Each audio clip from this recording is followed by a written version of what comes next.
Joe had the idea since last year, before Father's Day. I told 4 or 5 stories about my dad. I called my sister today and I said, what's interesting? It's really easy to tell stories about dad because they all kind of have a weird twist and stuff and a nice kind of ending. You sort of get a better idea of who we all are as Curleys and me and stuff because my father.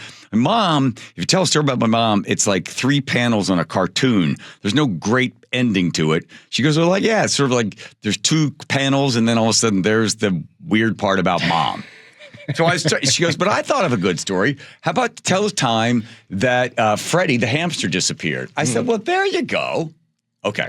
You should know this about my mother. She loved animals, all animals. And I hate to say it, my brother and sister, although not listening, I was her favorite. Absolutely, without a doubt, her favorite. Very sensitive, very caring, artsy kid, just like my mom, who was a watercolorist and an artist, and she just thought I was the greatest. She loved my sensitivity and encouraged it as much as she possibly could to the point where it bothered my dad.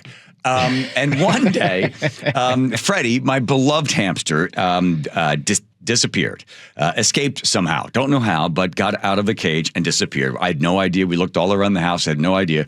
And we had a small bathroom downstairs in the house. It was a tiny, tiny bathroom, a powder room, and it had a cold marble floor, and it had a nice little sink there in the toilet. And, look at that, had wallpaper back in they did in the 70s. Well, my mom was in the bathroom one evening, and she happened to hear like this sound.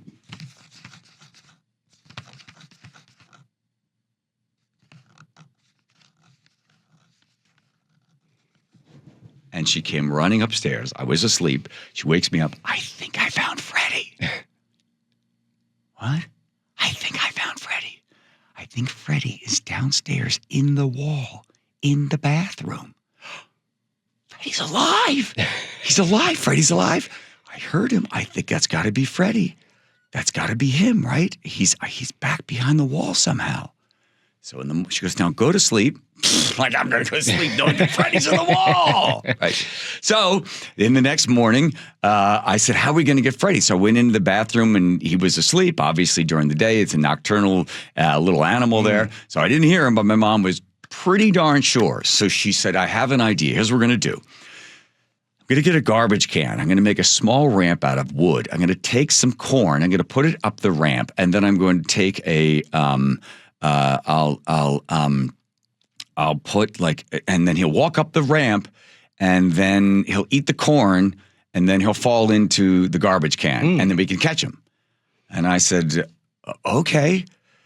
All right. She goes, I think that'll get him.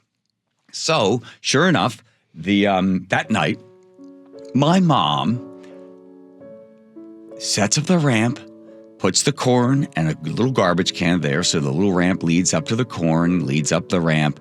And there it was. And she put toilet paper and some cotton balls in the bottom of the garbage can so that if Freddie does fall, it's a little bit of a fall, but he'll be okay. He'll land on top.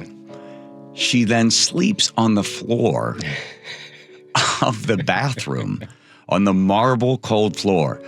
And I remember before I went to bed, I was young, but she said, your dad's going to tuck you in. I'm going to spend the night. And I remember going by on the bathroom floor. She was laying on the floor with a blanket over top of her and a pillow with her head next to the garbage can.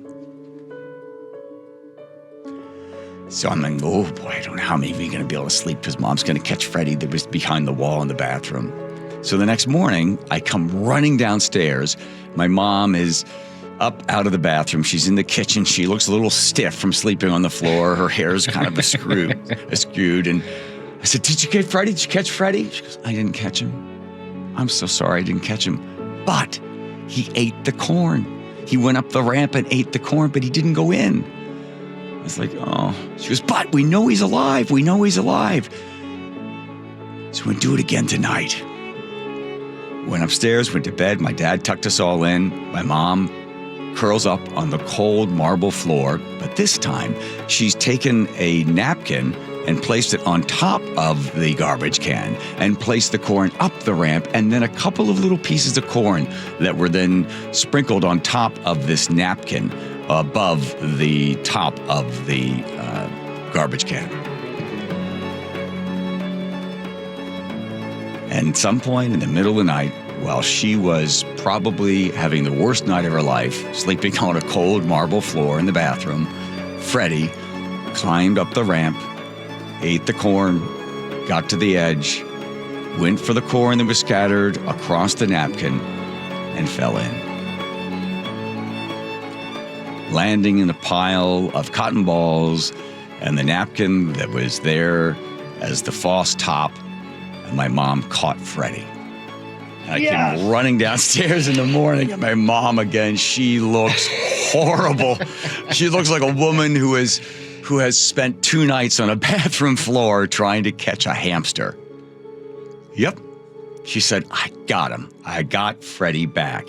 And with that, I reached into the little garbage can, I pulled him out, and I held him. And I don't know if I ever really, because I was so young, that I really was able to truly understand the sacrifice that she made to be on the floor to catch my hamster. Although later on in life, she reminded me of it constantly. Whenever any kind of thing, well, who slept on the floor of that bathroom? Oh, I'm so glad Freddie made it. Oh, it's so great. Oh, so great. I was worried. No, we got him back. We got him back, yeah. Freddie came back. And then I remember remember him passing. He had like a hamster stroke or something. He was in the corner and he wasn't. This is like a couple years later. He's in there just sort of not on his wheel. And I was so sad. I remember taking my St. Francis statue and putting it in the cage with him because St. Francis would save him, right? And I lit a little candle. I thought St. Francis will save him, bring him back. And it's Chuck, my brother, tells the story. Oh, yeah, Freddie started to come to, but then bumped into the statue. It tipped over. The statue did tip over in the cage, but it didn't land on him. Okay.